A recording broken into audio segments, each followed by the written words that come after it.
Arda 3-1-6'ya çok 4-2-2 inanıyoruz. diyorsunuz. Biz 3-1-6'ya çok inanıyoruz. Evet. Normalde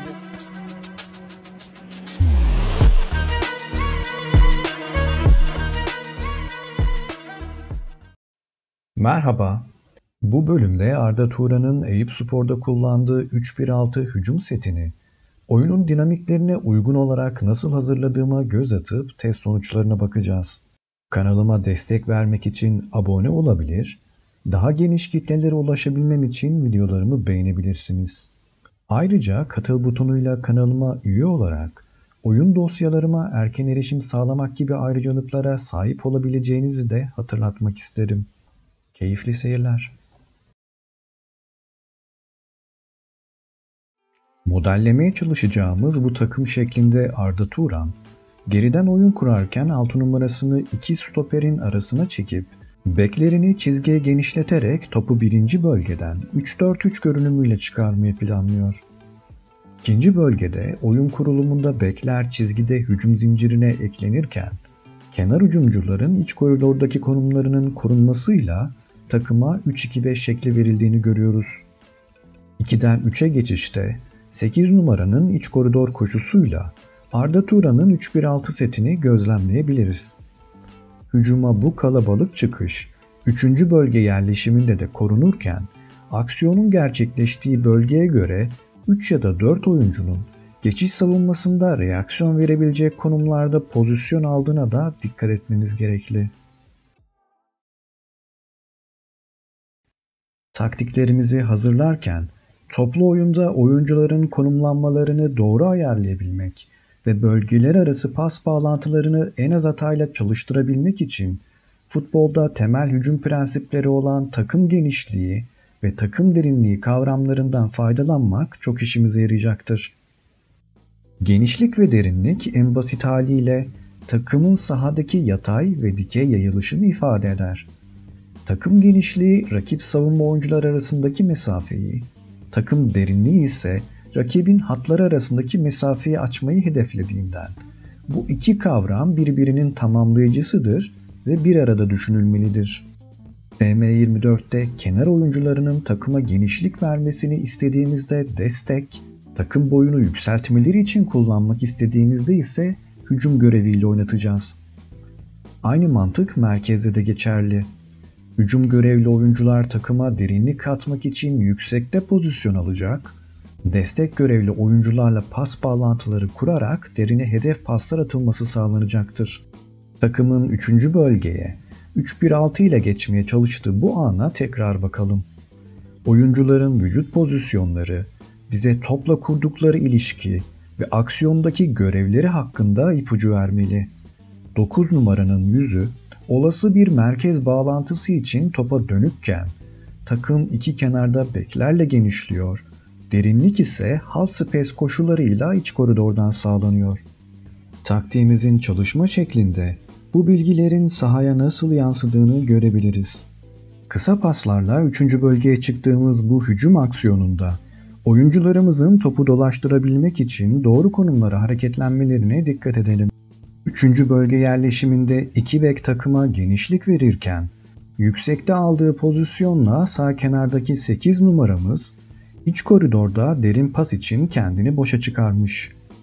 Solda kenar forvetimiz rakip bekle stoper arasında, sağda ise kanat oyuncumuz rakip bekin dış koridor tarafından takıma derinlik vermek için pas beklerken hat kıran diagonal bir pasla topu asist bölgesine taşıyabiliyoruz.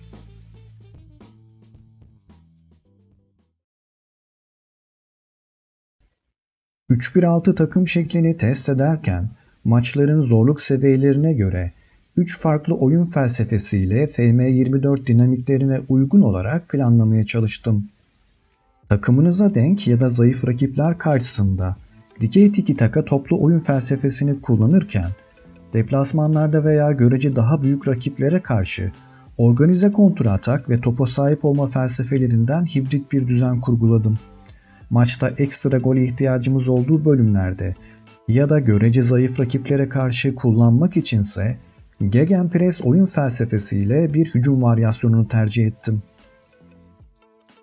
6 numarayı iki stoper arasına çekmek için gizli libero, beklerle genişlik vermek için destek görevli kanat bekler kullanırken, sol kenarda iç koridora 8 numara koşusu olmadığından kanat oyuncusuna hücum görevli kenar forvet rolü veriyoruz.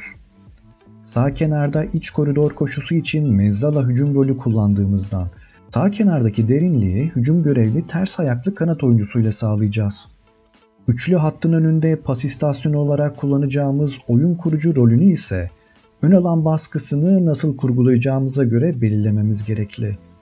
Bunun için Arda Turan'ın 3-1-6 hücum setiyle oynadığı maçta savunmadan kısa paslarla oyun kurmak isteyen rakibine karşı 3. bölge baskısına nasıl çıktığına bakalım. İlk görüntüde rakip kalecinin topu sol stoperine vermesinin Eyüpspor ön hattı için bir pres tetikleyicisi olduğunu görüyoruz. Sağ merkez orta saha oyuncusunun prese çıkmasıyla birlikte takım şekli 4-1-4-1'den 4-1-3-2'ye dönerken merkezi koruyup rakibi kenara yönlendirmek hedeflenmiş. Son görüntüde rakip topu kenarda ikinci bölgeye taşıdığındaysa bek ve 6 numaranın baskı desteğiyle topun kazanılması amaçlanıyor. Savunmadan kısa pasla çıkan takımlara karşı 3. bölge baskısında rakip stopere 8 numarayla prese çıkmanın sonuç vermesi için rakibin formasyonu, oyun temposu, oyun kurma yönü gibi etkenler önemli faktörler olduğundan bu planların rakibe özel olarak hazırlanmasında fayda var. Dolayısıyla linkini paylaştığım taktikleri 3. bölgede 4-1-4-1 baskısında bıraktım.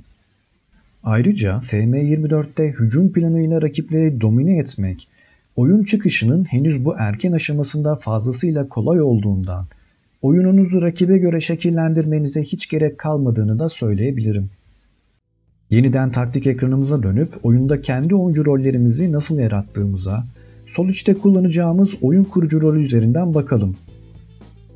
Oyunda 10 numara pozisyonu için ofansif orta saha, 8 numara pozisyonu için merkez orta saha, 6 numara pozisyonu için defansif orta saha ve bekler için standart bek rollerini kullanacağınız oyuncuya göre taktiksel yapınıza uygun olarak kişiselleştirerek kendi oyuncu rolünüzü yaratabilmeniz mümkün.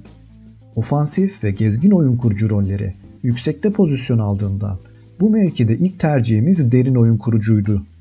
Bu rol ön alan baskısına katılmadığından pres şiddetini arttırabiliriz. Fakat Koke örneğinde olduğu gibi kaleyi uzaktan yoklamayı seven, uzaktan şutları etkili bir oyuncu kullanmak istersem daha az şut çek talimatını kaldıramıyorum.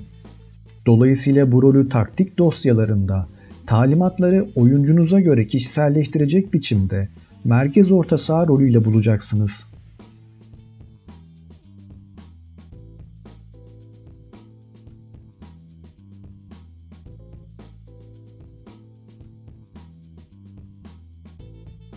Taktiğin 3 farklı ligdeki test sonuçları da bu şekilde. Evet, söyleyeceklerim bu kadardı. Hoşça kalın.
Onlarda 3-1-6'ya çok taktik gibi inanıyoruz. diyorsunuz. Biz 3-1-6'ya çok inanıyoruz. Evet. Normalde